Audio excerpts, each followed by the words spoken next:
Yamaha RD50, yeah, I think made around about the late 70s, I think, from memory. This was predated by something called the Yamaha RD60. I'm not sure whether they were sold in the around the UK. I know most of the ones I've seen come from America. They predated by quite a lot, and when you look at them, it's surprising how old they are. And I've seen some people challenge the dates that's given for them. Yeah, there are differences, though. That means that this is, to me, it's a better bike, the RD50. The RD50 was, after the RD50 came the MX. And the MX is obviously a much more modern bike, more along the lines of I think it looks quite a bit like the RD125LC. So this is an RD50. So if you like, I'm going to say there are 3 flavours of these, right? And it's not exactly like this, but it just makes it easy to describe them as this. So there is what's called the UK version, there is what I'm going to call the German version, and what I'm going to call the French version, right? And there are some significant differences. The main one is to do with the swing arm, right, and how the rear sets are mounted. So if we look at this bike, you should be able to see that the rear set is actually mounted on a subframe, and that makes this a German one.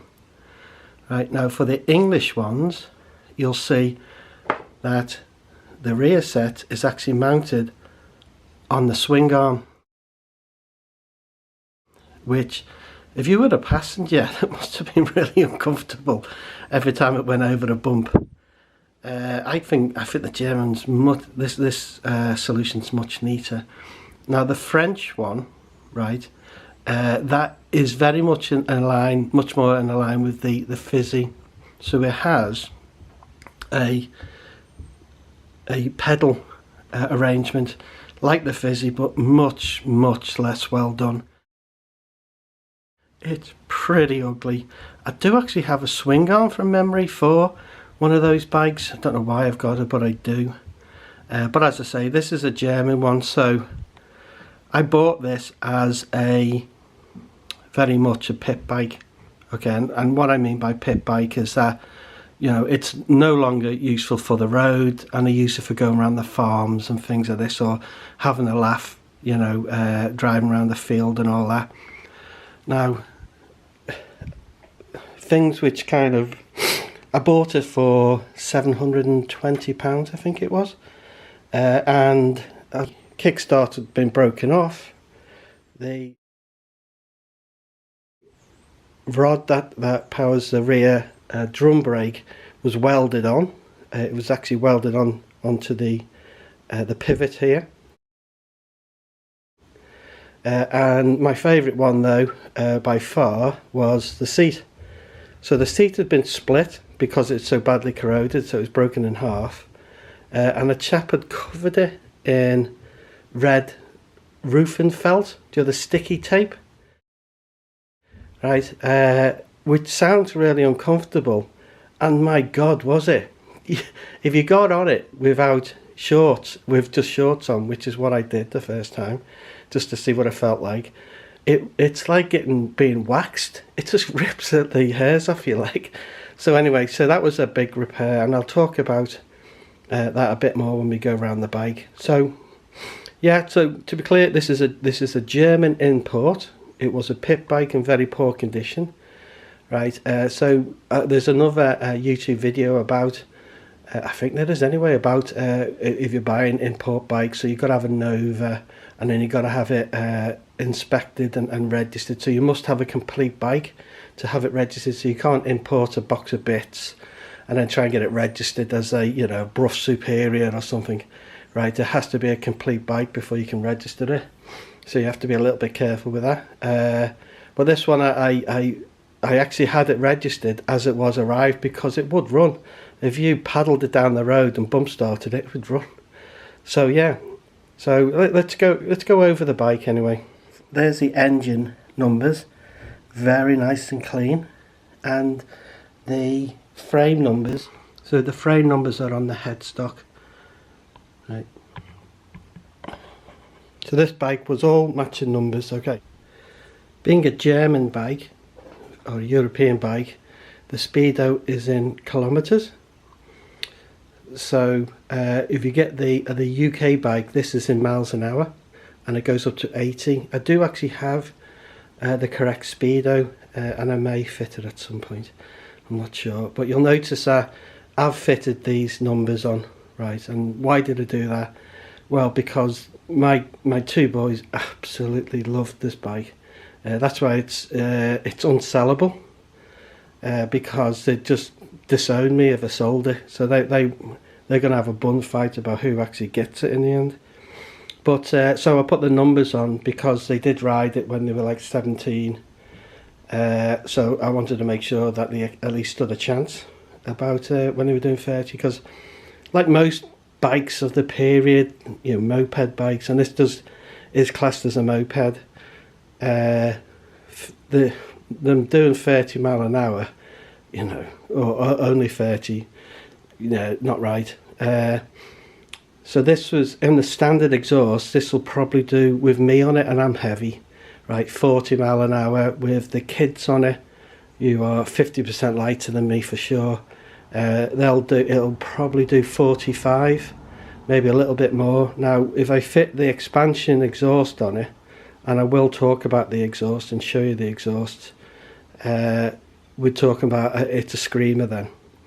Right, so this bike as well, and I'll talk about this a bit more as well, this has got a slightly uprated engine, and when you've got the Micron on it as well, we're talking with me on it, high 40s, and the kids are both declaring in the 50s. Now, you'll hear people say crazy stuff about the fizzies. Oh, they'll do 60 mile an hour, 65 mile an hour. You know, I don't get that, I'll be honest with you, because what limits it ultimately is the gearing. So yeah, you can gear it to do that, but you'd be paddling the thing with your feet to get it going because it'd be so high geared. But these people declare those type of values. The engines, or the long engine if you like, is common to both the TY50 and the RDs and presumably other bikes, but you'll have to excuse me, I don't know what they would be. Now there is one difference, or there's a few differences to be honest, but a difference is the cylinder itself and the cylinder head look different, but when you have a look at the shape of the combustion chamber, it looks the same to me. Certainly the reed valve arrangement and all that's the same. One difference is this, and this is the drive for your tacho, and that there's no the rev counter, and there's no rev counter fitted to the TY50, so this is absent, right.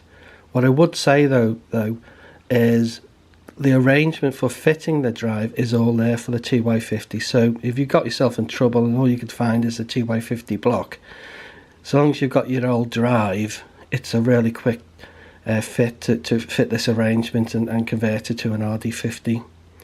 So this has been uprated a little bit, so there are readily available 60cc kits for these bikes, and I fit them as a matter of course, I'll be honest with you, just to give a bit of usability. And also I fitted a very slightly larger carburettor, right. So they're the two main differences on the, don't think I did anything else. Maybe the gearing's different to the TY50, I'm not sure, because the TY50 being a trials bike. But I don't notice that, but I've never done speed runs on it. Right, so let's work our way to the front. So the front, it has got an alloy wheel. This one, I had this one painted or powder coated, I can't remember now. But I just had the quickest way to do it, the simplest way to do it was to basically have the whole thing done red, and then I just went with a bit of cloth and just put this detailing back in myself, because it was so much cheaper to do it that way, and it doesn't take long neither. Yeah, I would recommend that. So it's got a single disc, really quite small one, but it works really well. Yeah, I'd totally recommend it. That's all original, original guard that's been chromed. Yeah, so all right. In terms of the tyres, I can't remember. I'll be honest with you. I would have fitted new tyres because the tyres would have been wrecked. I tried to fit the same tyres front and back. I'm not sure whether I managed on this bike, but yeah. So that's an original front mudguard. Now there are some pattern ones sold which look like they fit, but they don't. So be very, very careful of that. If you have an original one, you're probably better having that re-chromed than buying one of the copies. I've got one of the copies upstairs if you want to buy it off me, but it just doesn't fit.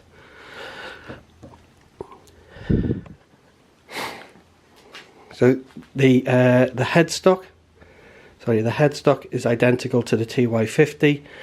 Obviously different forks. Forks are much longer on the TY50. The mounting arrangement for the headlight is different as well. Okay, on the TY50 they're chromed. On this one they're black powder coated.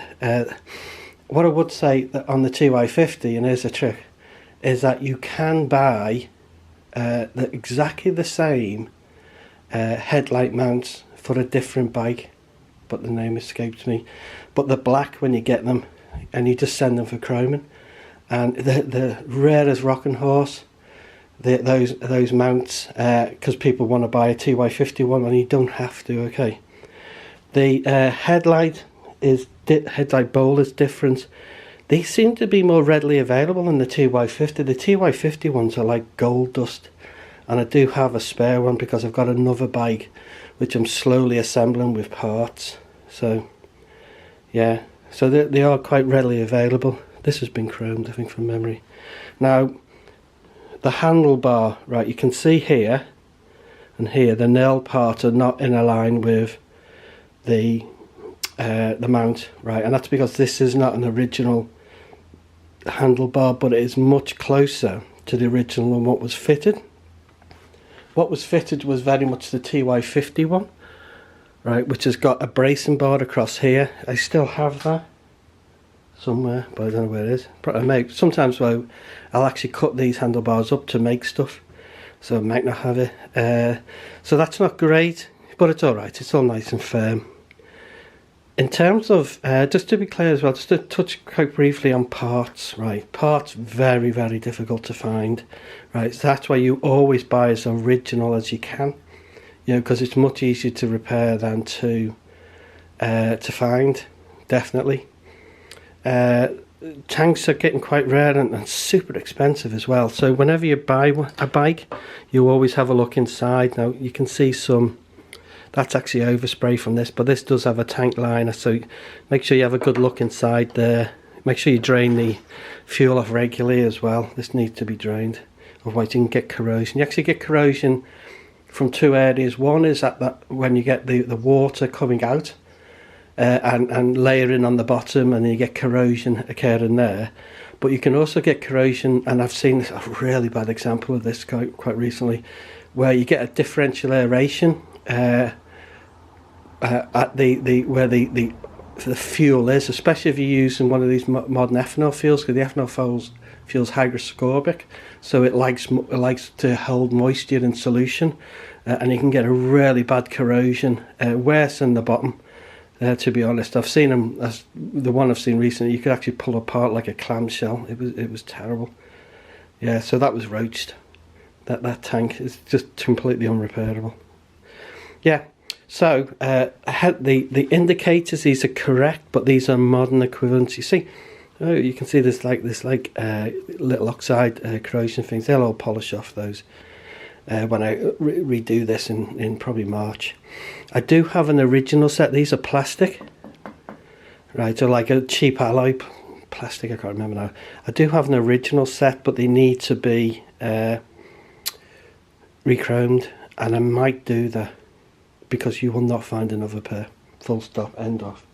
But I think the pattern copies, the real ones are slightly different, if you see. The pattern copies are really good, yeah. If I brought the original set down and put them next to them, you say, well, it's just as good. I can't see any difference. So here we have the speedo drive. On this one, these ones, it's black. It's exactly the same arrangements on the TYs, and to be honest, loads of other bikes, loads and loads and loads of other bikes, but they're original metal, if I can put it that way. So unpainted, you just clean them up. There's a D clip there. I put that on because I like D clips at one point. Yeah, I've bought these as well, right, where they've been completely seized, so the wire will be broken and they're seized. And if you take this off and just spend a bit of time easing it, don't force it, don't don't grab it and all that, but just very gently work it, and eventually it'll free itself up. Now, one of the big pains on these, and the fizzies are just the same, is these garters. And if you can see this is going already. You probably get about 2-3 years at the most out of these things, and then of course you've got to take it all apart to change them. And I've bought all sorts of different ones. I mean, if you come back to me and say, oh yeah, if you buy these ones, these are better quality, these last longer, try them all, right? And I have had some which have lasted 6 months, real garbage, but I've had others which have which these are probably the best ones. I've paid quite a bit of money for them, and they've lasted probably, maybe I'm being unfair, about 2 years, maybe 3 years. To point out about these as well, so these look similar, right, to fizzies, but they're not. Okay, they're not the same. Okay, let me show you. This thing here, if you see one of these, buy it, right, just buy it, right, because somebody will buy it off you, because these are so rare, so very rare, these things, these guards. So, I mean, if I see one, I'll just buy it, simple as that, and then I may even have it re-crowned and sell it on, and they're always worth money, always worth a lot of money. It's adjusting, look at that. So I'll get that done in the summer. I mean, that gives you an idea about how much, because that would have been adjusted, that gives you an idea how much use this bike has had over the years. So the seat lock, correct, the seat lock, right. So you lift this up and it exposes the helmet lock, if you like. So you put your helmet on here, close this, and in theory you can't pinch the helmet. Okay, yeah, right. So these things here, the actual lock itself, quite rare, you can still get them. These things, super rare. So if you see one and you think about building one of these bikes, get hold of it. Right, so we'll have a quick look at the seat. It's a long time since I lifted this up. Right, yeah. So we've got, this is the 2-stroke oil, 6-volt battery system. Don't like the look of that. I'll have a look at that. Looks like the battery may have been just leaking a bit. So I'll have a look at that. Anyway, yeah, toolkit, with the strap, always worth fitting them, I'll be honest, they're only cheap. Right, the seat, it looks okay, doesn't it? My God, was it in a mess. It's all been welded. One of the big things you've got to watch with seats on pit bikes is that when people come to sell them, they try and hide a multitude of sins. See, all this has got to be cleaned. Multitude of sins by using filler, body filler, right? And this was definitely that. So when you remove the body filler, it was an oh my God moment. So it's all been welded, all cleaned up. Must have been powder coated. I may have painted this one, I can't remember. But you see this strap here, right? And why I put that strap on is because the thing will actually over rotate, and I can't figure out why, but it will over rotate and actually strike part of the bike and damage itself if you throw it over. So this strap just stops it. As I say, I don't know why it does that, but it does. So just rear brake light and the rear indicators. Okay, all this was powder coated silver. See now when you see the label actually sat on top, that's typically an indication that it's original, because you see what they do nowadays, and it does look much better. They put the label on and then they lacquer over the top, but that's not original. So if you're still with us, hopefully you are, we're on the last final bit, and that's the exhaust. And this exhaust here is original. You can see it's original with the it splits. Right, now that exhaust came from America, right? And you say, oh my god, are you off your crust? Why would you buy from America? Well, I think the exhaust cost about £25 or something, and it cost about £40 to import, and it went straight on the bike. Nothing. Well, I had to change the baffle, or remove the baffle, what do they call it, like the mesh thing, because it was completely choked, and then I had to clean the inside. It was very heavily carburized, but other than that, went straight on the bike. Now at the time, and this is quite a few years ago, to buy a really bad quality version of this, you'd be looking at well over £100, and then you'd have to have it powder coated as well, chromed as well. So you'd be looking probably about £250–300. And instead I bought it from America. So I always say that don't be frightened about buying from abroad. I mean, you know, this bike contains parts from USA, obviously Germany, a lot of parts from Holland. So there's a web shop called, I think it's called fs1eshop.nl or something like that. It's called. Smashing bloke, right? He's really dry, don't get me wrong, so I wouldn't try and go into a big long conversation with him, but the parts are great. I would always point out though that, remember, if you're buying second-hand parts from him, there's second-hand parts, so don't expect to get something that's brand new. But genuinely, I've always had fantastic service from him, so I would always recommend, if you're gonna do fizzies and things like that, I'd go with him. I'll just point out, so these are aftermarket shocks, and if you they do lose the chrome because they are cheap, not particularly good quality. And I'll be honest with you, I wouldn't mess about with them. I'd just change them. Yeah, probably. Don't know how much I talked about ownership. If you're not in love with this bike, there's something wrong with you. Because genuinely, of all the bikes I have owned, this is just so much fun.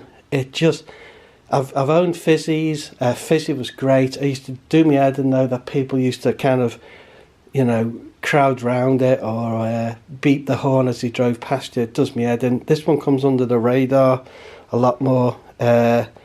Just as much fun, more fun, I think. In terms of price to buy, now what do you reckon? Because I just don't know. They're on none for sale at the moment. You know, bikes. You know, this is, you know, December, the end of December 23, and prices are softening crazy amounts. Like I've got my RD350 LC. I'm just finishing off. If you go back 6 months ago, I'd be looking for 12 grand finished, because it'd be a fresh restore. Now, I'll be honest with you, you know, if I get 10, I'll be happy.